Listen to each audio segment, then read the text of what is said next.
Salut Kamal. Salut Jonathan, Jonas Green. Yeah. Alors on s'était quitté la dernière fois, on parlait de fan film. Bon, détail tout bête, toi tu es belge. Il paraît. Et donc, tu gravites dans l'audiovisuel belge, le cinéma, la télé, tout ça. Et moi, je gravite dans l'audiovisuel français. Même si tu viens du Nord, donc comme je dis souvent, vous êtes un peu les Belges du Sud. Ouais, on a un peu une espèce d'extension de la Belgique, c'est pas tout à fait faux.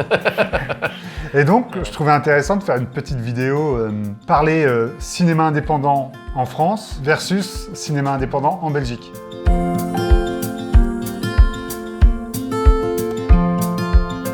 Effectivement, entre les films indépendants français et les films indépendants belges, il y a beaucoup de similitudes mais beaucoup de différences. La première chose quand même, c'est linguistiquement parlant. Il faut savoir qu'on est quand même un pays, ici la Belgique, où on parle plusieurs langues. Donc le français, le néerlandais en Flandre, mais l'allemand, très chers amis, nous avons une communauté germanophone. Et donc, est-ce qu'il y a un cinéma avec 3 langues en Belgique? On va dire qu'il y a deux communautés, parce que la communauté germanophone est reprise avec la communauté française, enfin, c'est compliqué. C'est la Belgique, c'est compliqué, mais voilà, c'est ça qui est bien. Vous avez des fonds, je dirais, régionaux, nous ce sont des fonds, des fonds régionaux aussi, puisque nous avons la région wallonne, donc francophonie, la région flamande, et la région de Bruxelles-Capitale. C'est une région à part entière. Ça influe énormément quels sont les gens qui vont proposer des films indépendants. Pour le nord de la France et pour quasiment toutes les régions de France, il y a des antennes régionales, ce qu'ils appellent les aides au tournage.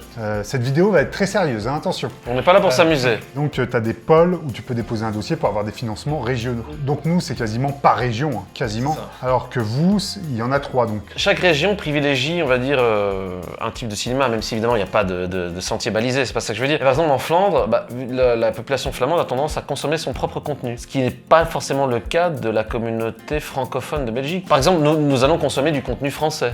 Non, mais c'est vraiment très scindé, mais c'est-à-dire que les Flamands auront tendance à consommer du contenu flamand, de créer leur propre industrie qui vit en système... En autarcie un peu. En autarcie. Et donc ça a été un casse-tête pendant très longtemps pour financer des films indépendants, que ce soit dans les 3 régions. Sauf que il y a un film qui a traversé les frontières, qui a tout explosé. C'était C'est arrivé près de chez vous, Man Bites Dog. On est dans le sujet du film indépendant. Il faut savoir que c'est quand même des films de fin d'études, personne ne s'attendait à un tel succès. C'est arrivé près de chez vous en France, t'oublies, hein, je veux dire, personne ne produit ça. Même en autoprod, personne ne le distribue, parce qu'ici il y avait un distributeur. T'arriverais avec C'est arrivé près de chez vous en 2022, bon, s'il y a vraiment Poulvord, t'es vite produit. Oui, mais à l'époque, personne ne produit ça. Je sais pas s'il y a le cas en France. Tu peux te dire, mais voilà, ça y est, c'est l'émergence d'une nouvelle génération de réalisateurs de films de genre qui prouvent qu'avec peu d'argent, on peut faire un film qui est distribué. Des films autoproduits qui ont eu la carrière qu'a eu C'est arrivé près de chez vous, on n'en a pas eu en France. Si, je sais pas si c'est un problème ou une bonne chose honnêtement, j'arrive pas à statuer là-dessus. Nous, en France, le cinéma est beaucoup financé par la télévision. Alors en Belgique, classiquement, donc vous devez déjà avoir une boîte de production. Vous devez déposer votre dossier, donc traitement court, traitement long. Et donc là, vous passez devant une commission, et là, ils vous lâchent des fonds pour pouvoir créer vos œuvres. Et puis une fois que vous avez ça, c'est un système de petits trains. Il faut d'abord avoir ça pour avoir la suite. Donc dans la suite, vous avez des systèmes de levée financier hyper importants, comme le tax shelter. En Belgique est très connu, ce qui fait qu'il y a beaucoup de coproductions belges. Voilà, en gros, pour vous résumer, vous avez 700 000 € et vous avez besoin d'1 million pour votre film. Si vous mettez ces 700 000 € sur le territoire belge, eh ben, les 300 000 manquants, vous les avez. C'est quelque part ramener de l'argent de l'extérieur pour pouvoir faire des dépenses utiles sur le territoire. Et une fois que vous avez ça, donc vous avez le tax shelter, vous avez, et là, les chaînes de télé. On n'a pas 10 000 chaînes de télé publiques donc, en Belgique. Et puis les chaînes de VOD, donc Proximus TV ou BTV. Proximus TV. Ouais, ou BTV, voilà, l'équivalent d'HBO Max ou enfin ce que vous voulez. Mais un film indépendant belge, ça rentre plus facilement dans l'ADN que celui en France parce qu'on a l'habitude de travailler avec beaucoup moins de budget. Quasiment tous les films, bon, j'exagère, mais quasiment tous les films belges sont presque des films indépendants. Évidemment, ils ont des sorties en salle, ils ont des distributeurs, ils ont des agents de vente.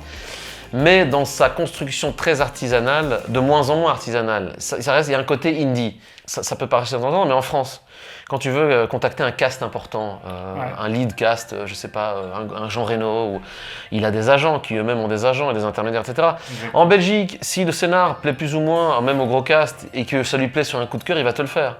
Pour tout dire, on en a parlé à la pause du midi, avant de tourner cette vidéo. En Belgique, il est plus facile tout simplement de contacter les gens. Comme tu dis, il y a 10 000 intermédiaires en France. On a moins ces intermédiaires en Belgique. Je ne sais pas si c'est plus facile, mais il y a moins d'étapes à passer avant de contacter la personne. Après, en Belgique, je ne sais pas comment ça se passe en France, mais c'est aussi un travail de longue haleine.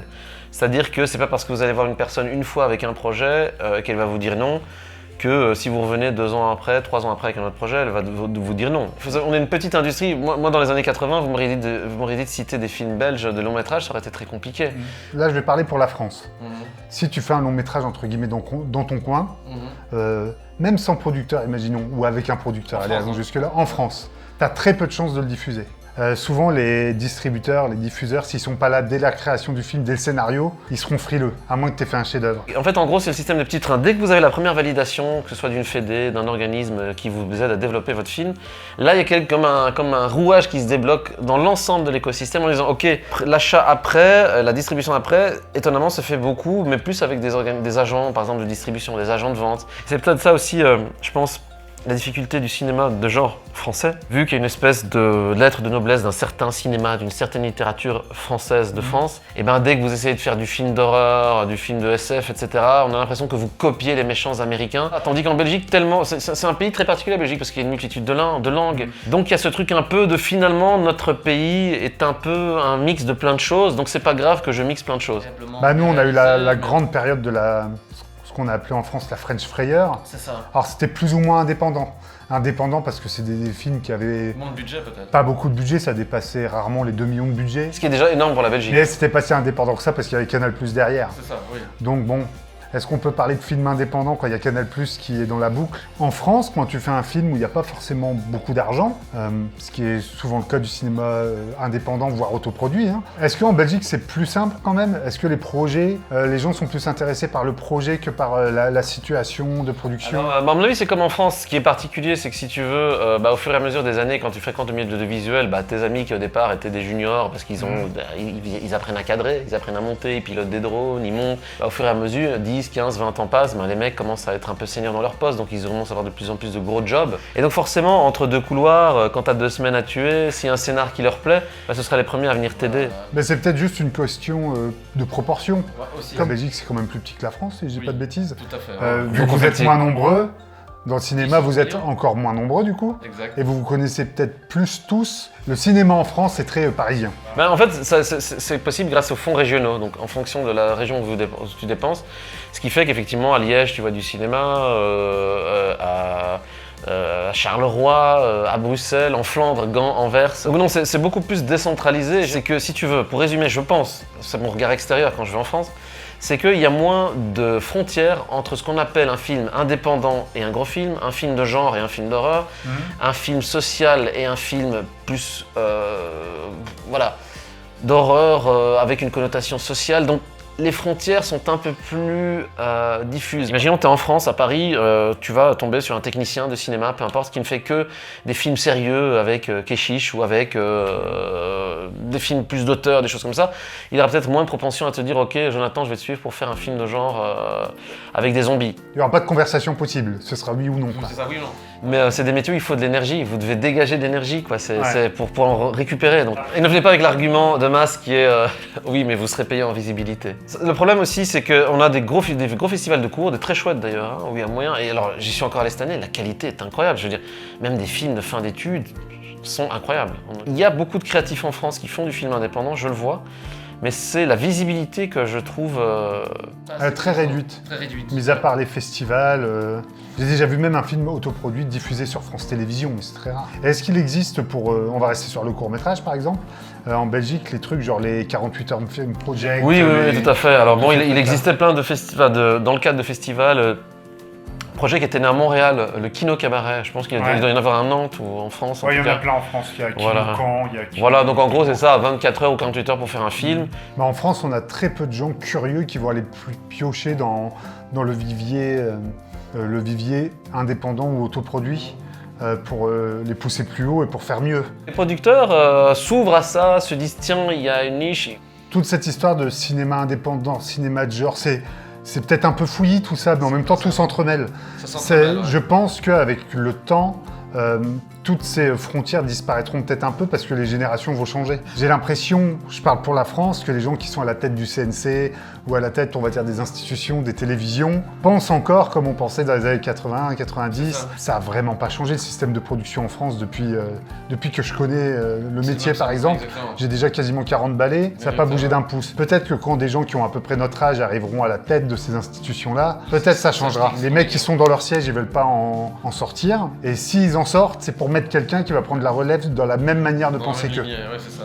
Donc on a cette tendance à se dire, il n'y a que du film social qui est voué à être finançable et à être distribuable. C'est vrai qu'on pendant tout un temps on se dit, oui non en fait le film de genre, le film indépendant, le film qui sort un peu d'un cinéma du réel, ça va pas forcément fonctionner. Alors on parle beaucoup de genre parce que qui dit cinéma indépendant, c'est parce que c'est très lié. C'est très lié. Je parle pour la France, une comédie, un film social, ça va pas être facile à produire, attention, mais ça va être quand même plus facile à produire qu'un film d'horreur ou un film fantastique ou de SF. Cette différenciation des genres en Belgique, elle existe Oui, mais elle commence petit à petit à disparaître, petit à petit. Je dirais que ça c'est un peu plus rapide qu'en France. On a quand même des punks qui font des films qui sortent un peu des sentiers balisés, qui sont un peu des portes-étendards aussi, tu vois, qui ont moins ce côté jugement de valeur, etc. C'est pas funky aujourd'hui, mais c'est quand même important. Mais c'est important. On revient encore une fois avec cette histoire de film indépendant, si tu dois payer avec les peu de budget que tu as pour faire de l'indépendant, selon les tarifs dits classiques. Donc il faut soit revoir ton nombre de tournages, soit enlever des gens de l'équipe. Enfin, c'est tout un système. Donc c'est à la fois très bien parce que ça assure un salaire minimum et c'est quand même bien qu'il y ait des règles pour pas que les gens qui produisent fassent n'importe quoi. Donc c'est cool. Mais à la fois, est-ce que ça empêche pas aussi des petits projets de se faire? On parle de cinéma indépendant. C'est peut-être le serpent qui se mord la queue, je sais pas, tout ça. Moi, j'ai pas les réponses. Mais c'est tout un système très étrange pour la France. Et qui plus est, c'est encore plus étrange de rentrer dans le système. C'est un peu comme rentrer dans une boîte de nuit. Une fois que tu es rentré dedans, ça va quoi. Mais il faut rentrer dedans parce que le physionomiste, il te regarde de haut en bas. Et je pense aussi que l'avantage au moins du film indépendant, c'est que tu ne récoltes... Parce que bon, ça aussi, j'ai constaté la différence par exemple avec des fonds comme le CNC, etc. Quand un script est validé, il faut le réécrire, le réécrire, le réécrire. Donc tu passes 5 ans à réécrire un film plutôt que de le faire. Et donc ça peut être un peu contre-productif dans le sens où l'énergie, la première énergie de faire le truc, même si c'est bancal, elle est là, l'énergie.